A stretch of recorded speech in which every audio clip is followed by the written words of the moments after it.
Hi hello friends, welcome back. இன்றைக்கி நம்ம புளியோதரை ரொம்பவே டேஸ்டியாகவும் ரொம்பவே வாசனையாகவும் எப்படி செய்யலாம் தான் பார்க்க போகிறோம். கண்டிப்பாக ஃபுல் வீடியோ பார்த்து ட்ரை பண்ணி பாருங்கள்.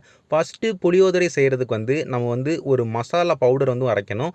அதுக்காண்டி நான் பேனில் ஒரு 2 டேபிள் ஸ்பூன் நான் மிளகு சேர்த்து அதை நல்லா வாசனை வர அளவுக்கு வறுத்து எடுத்துக்கிட்டேன். அதுக்கப்புறமா கருப்பு எள்ளு சேர்த்து அதையும் நல்லா வாசனை வர அளவுக்கு நல்லா வறுத்து எடுத்துக்கிட்டேன். அதுக்கப்புறமா நம்ம கடுகு ஒரு 2 டேபிள் ஸ்பூன் சேர்த்து அதுவும் நல்லா வாசனை வர அளவுக்கு நல்லா வறுத்து எடுத்துட்டேன். அதுக்கப்புறமா வெந்தயம் ஒரு 1/4 டீஸ்பூன் நான் சேர்த்து அதுவும் நல்லா வாசனை வர அளவுக்கு வறுத்து எடுத்துக்கிட்டேன். இது எல்லாமே தனித்தனியாக வறுத்து எடுத்துக்கோங்க. ஸ்டவ்வை லோ ஃப்ளேம்லேயே வச்சு வறுத்து எடுத்துக்கோங்க. இது எல்லாமே வறுக்கிறதுக்கு உங்களுக்கு 1.5 நிமிஷத்துலேருந்து ஒரு 2 நிமிஷம் தேவைப்படும். நீங்கள் தனித்தனியாக வறுத்து அதோட தனித்தனியாக வாசனையை வர வச்சு அதுக்கப்புறமா அது எல்லாத்தையும் ஒன்றா சேர்த்தா தான் நம்மளுக்கு அந்த பவுடர் நல்ல வாசனையாகவும் நல்ல டேஸ்ட்டாகவும் இருக்கும். அதனால் சொன்ன மாதிரி நீங்கள் செஞ்சுக்கோங்க. அதுக்கப்புறமா இது எல்லாமே ஆறுனக்கப்புறம் நம்ம மிக்சர் ஜாரில் அரைச்சி எடுத்துக்கலாம். அந்த நேரத்தில் நம்ம புளியை நம்ம ஊற வச்சுக்கலாம். புளியை ஊற வைக்கிறதுக்கு நான் இன்றைக்கி 80 கிராம் நான் புளி எடுத்துக்கிட்டேன். இந்த 80 கிராம் புளியை ஒரு பவுலுக்கு மாற்றிக்கிட்டேன். அதை ஒரு 1/2 லிட்டர் தண்ணியில் நான் ஊற வைக்க போகிறேன். தண்ணி சேர்த்து நல்லா மசிச்சு விட்டுக்கோங்க புளியை. அப்போ தான் புளி தண்ணியோட நல்லா சேரும். அதனால் புளியை நம்ம சேர்த்தக்கப்புறமா புளியை தண்ணியோட நல்லா மசிச்சு விட்டுக்கிறோம். வெந்நி தண்ணியில் சேர்த்தோன்னா சீக்கிரமாகவே அது நல்லா கலந்துரும். நான் பச்சை தண்ணியில் சேர்த்துருக்கனால நல்லா மசிச்சு விட்டுக்கிட்டேன். இது அப்படியே இருக்கட்டும். இந்த நேரத்தில் நம்ம முதல்லையே நம்ம வதக்கி வச்ச எல்லாத்தையும் மிக்சர் ஜாரில் மாற்றி அரைச்சி எடுத்துக்கலாம். அதை அரைச்சி எடுக்கிறதுக்கு அது எல்லாத்தையுமே மிக்சர் ஜாரில் மாற்றிக்கிட்டேன். ஆறுனக்கப்புறமா அரைச்சிடுங்க, இல்லைனா டேஸ்ட்டு மாறும். நம்ம ஆறுனக்கப்புறமா மாற்றி தண்ணி எதுவுமே சேர்க்காம நல்லா மையாக அரைச்சி எடுத்துக்கோங்க. மையாக அதை அரைச்சி எடுத்தக்கப்புறமா அதை அப்படியே ஒரு பவுலுக்கு மாற்றி வச்சுக்கோங்க. இது ரொம்பவே ஒரு முக்கியமான ஒரு பொடின்னு கூட சொல்லலாம். ஏன்னா நல்ல ஒரு வாசனையும் அந்த புளியோதரையோட டேஸ்ட்டை அப்படி கொண்டு வரும்.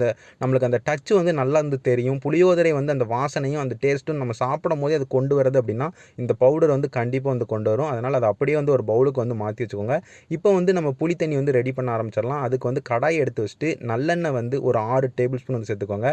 எண்ணெய் லைட்டாக சூடாக ஆரம்பிச்சக்கப்புறமா கடுகு ஒரு 1/2 டீஸ்பூன் கடுகு சேர்த்து அதை நல்லா வதக்கி விட்டுக்கோங்க எண்ணெயோட. அதை வதக்கி முடிச்சக்கப்புறமா நம்ம காஞ்ச மிளகா 7 காஞ்ச மிளகாவை 2 நம்ம கட் பண்ணி சேர்த்துருக்கோம். உடச்சி சேர்த்துருக்கோம். முழுசாக சேர்க்காதீங்க, உடச்சி சேருங்க. 7 காஞ்ச மிளகா சேர்த்து அதையும் நல்லா வதக்கி விட்டுக்கோங்க. ஸ்டவ்வை லோ ஃப்ளேம்லேயே வச்சு இது எல்லாம் பண்ணுங்கள். அதுக்கப்புறமா நம்ம பருப்பு சேர்த்துக்கிட்டோம். சிறுபருப்பு ஒரு 1 டேபிள் ஸ்பூன் சேர்த்து அதையும் நல்லா லோ ஃப்ளேமில் வச்சு வதக்கி முடிச்சிட்டோம். வதக்கி முடிச்சக்கப்புறமா நம்ம வறுத்த வேர்க்கடலை ஒரு 1/4 கப்பு சேர்த்து அதையும் எண்ணெயோட நல்லா வதக்கி விட்டுக்கோங்க. ஒரு ஸ்டவ்வை லோ ஃப்ளேமில் வச்சு ஒரு நிமிஷத்துக்கு நல்லா வதக்கி விட்டுக்கோங்க. வதக்கி முடிச்சக்கப்புறமா கடைசியாக கருவேப்பிலையில் ஒரு 15லேருந்து ஒரு 20 கருவேப்பிலையில் சேர்த்து ஸ்டவ்வை லோ ஃப்ளேம்லேயே வச்சு ஒரு 20 செகண்டுக்கு மட்டும் வதக்கி விடுங்க. வதக்கி முடிச்சக்கப்புறமா நம்ம புளி தண்ணியை நம்ம சேர்த்துக்கலாம்.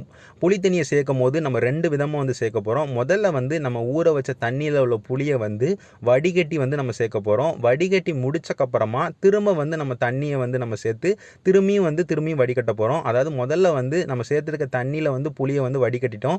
திரும்பியும் நம்ம அந்த பவுலுக்கே புளியை மாற்றிட்டு திரும்ப கொஞ்சோண்டு, அதாவது 1 கப்லேருந்து ஒரு 1.5 கப்பு தண்ணி சேர்த்து திரும்பியும் புளியை நல்லா மசிச்சு விட்டுட்டு திரும்ப நம்ம திரும்பியும் நம்ம வடிகட்டுறோம். 2 தடையாக புளி தண்ணியை நம்ம வடிகட்டிக்கிறோம்.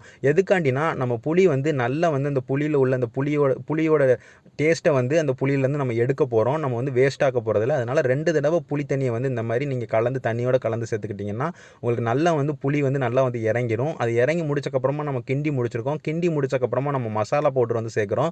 மசாலா பவுடர் மஞ்சள் தூள் ஒரு 1/2 டீஸ்பூன் சேர்த்துருக்கேன். மிளகாய் வத்தல் பொடி 1/4 டீஸ்பூன் சேர்த்துருக்கேன். அதுக்கப்புறமா உப்பு 1 டீஸ்பூன் சேர்த்துருக்கேன். பத்தலைனா நம்ம திரும்ப சேர்த்துக்கலாம்.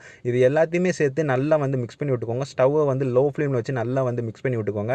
மிக்ஸ் பண்ணி முடிச்சக்கப்புறமா அந்த தண்ணிக்கு தேவையான தண்ணி நம்ம சேர்த்துக்கிட போகிறோம். தண்ணி ஒரு 1.5 கப்பு தண்ணி சேர்த்துக்கோங்க. அது நம்மளுக்கு போதும். ஏற்கனவே நம்ம புளி தண்ணி 2 தடவை தண்ணி எடுத்து சேர்த்தனால நம்ம 1.5 கப்பு தண்ணி சேர்த்தா போதும். தண்ணி சேர்த்து நல்லா கிண்டி விட்டுக்கோங்க.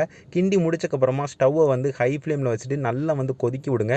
புளி தண்ணி நல்லா கொதிக்கட்டும். அப்படி கொதிக்கும் போது புளி தண்ணியோட அந்த பச்சை வாசனையும் போகும், அதோட பச்சை டேஸ்ட்டும் போகும். அதனால் ஸ்டவ்வை ஹை ஃப்ளேமில் வச்சுட்டு நல்லா கொதிக்க விடணும். அதே நேரத்தில் அதனால் நம்மளுக்கு இந்த புளி தண்ணி வந்து நல்லா வந்து திக்காகவும் மாறணும். அதனால் ஹை ஃப்ளேமில் வச்சுட்டு புளி தண்ணி வந்து நல்லா வந்து கட்டியாக மாறுற வரைக்கும் நீங்கள் வந்து நல்லா வந்து கொதிக்க விட்டுக்கிட்டே இருங்க. அப்பப்போ லைட்டாக கிண்டி விடுங்க, ஏன்னா அடி பிடிக்கக்கூடாதுங்கிறதுக்காண்டி. நல்லா வந்து திக்காக ஆரம்பிக்கட்டும். ஓரளவுக்கு இப்போ வந்து நல்லா திக்காகிடுச்சு. ஸ்டவ்வை வந்து ஓரளவுக்கு ஹை ஃப்ளேமில் வச்சுட்டு ஒரு 4 நிமிஷத்துலேருந்து ஒரு 5 நிமிஷத்துக்கு நீங்கள் நல்லா கொதிக்க விட்டிங்கன்னா புளி தண்ணி வந்து இந்த அளவுக்கு வந்து திக்காயிரும். திக்கானதுக்கப்புறமா நம்ம வந்து பெருங்காயப்பொடி வந்து ஒரு 1/4 டீஸ்பூன் வந்து நம்ம சேர்த்துக்கிட்டோம். அது கூடவே நம்ம அரைச்சி வச்ச மசாலா வந்து சேர்த்துக்கிறோம். அரைச்சி வச்ச மசாலா வந்து மொத்தமாக வந்து இப்போ வந்து சேர்த்துட வேண்டாம். முதல்ல வந்து ஒரு 3 டேபிள் ஸ்பூன் வந்து சேர்த்துக்கலாம். அதாவது முக்கால் வந்து நம்ம சேர்த்துக்கலாம். அதுக்கப்புறமா கடைசியாக வந்து நம்ம வந்து மேலே தூவி விட்டுக்கிட்டோம்னா நல்லா வந்து டேஸ்ட்டாக வந்து இருக்கும். முதல்ல வந்து ஒரு 3 டேபிள் ஸ்பூன் சேர்த்து நல்லா வந்து கிண்டி விட்டுக்கிறேன். நம்மளுக்கு வந்து புளி தண்ணி இன்னமும் நல்லா வந்து திக்காகணும். அதனால் நல்லா வந்து ஸ்டவ்வை வந்து ஓரளவுக்கு மீடியம் ஃப்ளேமில் வச்சு நல்லா வந்து கொதிக்க விட்றேன். இன்னும் நல்லா கெட்டி ஆகணும். நல்லா கெட்டியானக்கப்புறம் தான் நம்மளுக்கு புளியோதரைக்கு வந்து பிசையும் போது ரொம்பவே நல்லாயிருக்கும். அதனால் நல்லா வந்து இருக்கிற வரைக்கும் நீங்கள் வந்து கிண்டி விட்டுக்கிட்டே இருங்க. இப்போ வந்து ஓரளவுக்கு இறுகிருச்சு. இப்போ வந்து நான் வந்து உப்பு, காரம், புளிப்பு எல்லாம் கரெக்டாக இருக்கான்னு பார்த்தேன். புளிப்பு வந்து ரொம்பவே கரெக்டாக இருந்தது. உப்பு, காரம் மட்டும் கம்மியாக இருந்தது. அதனால் நான் காரத்துக்காண்டி ஒரு 1/4 டீஸ்பூன் வந்து நான் மிளகாய் வத்தல் பொடி போட்டிருக்கேன். உப்பு வந்து ஒரு 1/4 டீஸ்பூன் வந்து சேர்த்துருக்கேன். அது கூடவே வந்து நம்ம முதல்லே அரைச்சி வச்ச அந்த மசாலா வந்து நம்ம சேர்த்துக்கலாம். அதையும் சேர்த்தக்கப்புறமா கடைசியாக எண்ணெய் வந்து சேர்க்கணும். நல்லெண்ணெய் வந்து ஒரு 3 டேபிள் ஸ்பூன் வந்து நல்லெண்ணெய் சேர்த்துக்கிறேன். புளியோதரையை பொறுத்த வரைக்கும், புளி தண்ணியை பொறுத்த வரைக்கும் நீங்கள் நல்லெண்ணெயில் தான் செய்யணும். நீங்கள் வேறு எந்த எண்ணெய் பயன்படுத்தினாலும் டோட்டலாக டேஸ்ட் வந்து மாறிடும். நல்லெண்ணெயிலே செய்யுங்க. உங்கள் எல்லாருக்குமே தெரியும், நல்லெண்ணெய் தான் நல்ல வாசனையும் நல்ல டேஸ்ட்டும் வந்து தரும். நான் எண்ணெய் சேர்த்து நல்லா வந்து கிண்டி விட்டுக்கிட போகிறேன். எண்ணெய் சேர்த்து இன்னும் வந்து நல்லா வந்து நம்மளுக்கு வந்து இருக்கணும். அதனால் எண்ணெய் சேர்த்தக்கப்புறமா திரும்பியும் ஸ்டவ்வை வந்து லோ ஃப்ளேமில் வச்சுட்டு நல்லா வந்து புளி தண்ணி கட்டி ஆகிற அளவுக்கு வந்து கிண்டி விட போகிறேன். நீங்கள் வந்து ஸ்டவ்வை வந்து லோ ஃப்ளேமில் வச்சு இதுக்கப்புறமா நீங்கள் கிண்டி விட்டால் தான் உங்களுக்கு வந்து அடி பிடிக்காது. நீங்கள் ஹை ஃப்ளேமுக்கும் மீடியம் ஃப்ளேமுக்கோ போயிட்டீங்கன்னா நீங்கள் வந்து கிண்டி விட்டுக்கிட்டே இருக்கணும். நீங்கள் லைட்டாக நவண்டுட்டாலும் உங்களுக்கு வந்து அடி பிடிச்சிரும். அந்த அடி பிடிச்சிருச்சுன்னா வாசனையும் மாற்றிடும், டேஸ்ட்டையும் வந்து மாற்றிடும், மொத்தமாக வந்து வேஸ்ட்டாக போயிடும். அதனால் முக்கியமாக பார்த்து வந்து நீங்கள் வந்து லோ ஃப்ளேமில் வச்சு நல்லா கிண்டி விட்டு ஓரளவுக்கு நம்ம வீடியோவில் காட்டுற அளவுக்கு இந்த அளவுக்கு திக்கான கன்சிஸ்டன்சிக்கு மாறிட்டினாலே நம்மளுக்கு வந்து ஓரளவுக்கு கன்சிஸ்டன்சி கிடச்சிருச்சுன்னு அர்த்தம். இப்போ வந்து நம்ம வந்து ஸ்டவ்வை ஆஃப் பண்ணிடலாம். ஆஃப் பண்ணுறதுக்கு முன்னக்கூட்டி கருவேப்பிலையில் வந்து கொஞ்சோண்டு தூவி விட்டுட்டு நல்லா வந்து மிக்ஸ் பண்ணி விட்டுட்டு ஆஃப் பண்ணிடுங்க. ஆஃப் பண்ணி முடிச்சக்கப்புறமா இதை வந்து நீங்கள் ஒரு பாட்டில்லையோ இல்லைனா ஏதாவது ஒரு பாத்திரத்துலையோ இல்லை ஒரு பவுலில் வந்து நீங்கள் இதை வந்து மாற்றி வச்சுக்கோங்க. நீங்கள் இந்த நம்ம புளியோதரை செய்கிறதுக்கு உண்டான மிக்சரை வந்து நம்ம ரெடி பண்ணிட்டோம். இந்த மிக்சரை வந்து நம்ம கிட்டத்தட்ட ஒரு வாரத்துலேருந்து ஒரு 1.5 வாரம் வரைக்கும் நம்ம ஃப்ரிட்ஜுக்குள்ளே வச்சு நம்ம பயன்படுத்திக்கலாம். இப்போ நம்ம வந்து சாதத்தோடு மிக்ஸ் பண்ணிட்டால் மட்டும் போதும், நம்மளுக்கு புளியோதரை சாதம் வந்து ரெடி ஆயிரும். நம்ம இந்த புளியோதரை சாதம் ரெடி பண்ணுறதுக்கு இந்த புளியோதரை மிக்சர் வந்து ரெடி பண்ணியிருக்கோம். நான் சொன்ன அளவில் நீங்கள் எல்லாமே செஞ்சிங்கன்னா புளியோதரை வந்து அவ்வளவு டேஸ்ட்டாகவும் அவ்வளவு வாசனையாகவும் இருக்கும். இப்போ நான் ரெடி பண்ணி வச்ச அந்த புளியோதரை மிக்சர் எல்லாத்தையுமே ஒரு பவுலுக்கு வந்து மாற்றி வச்சுக்கிட்டேன்.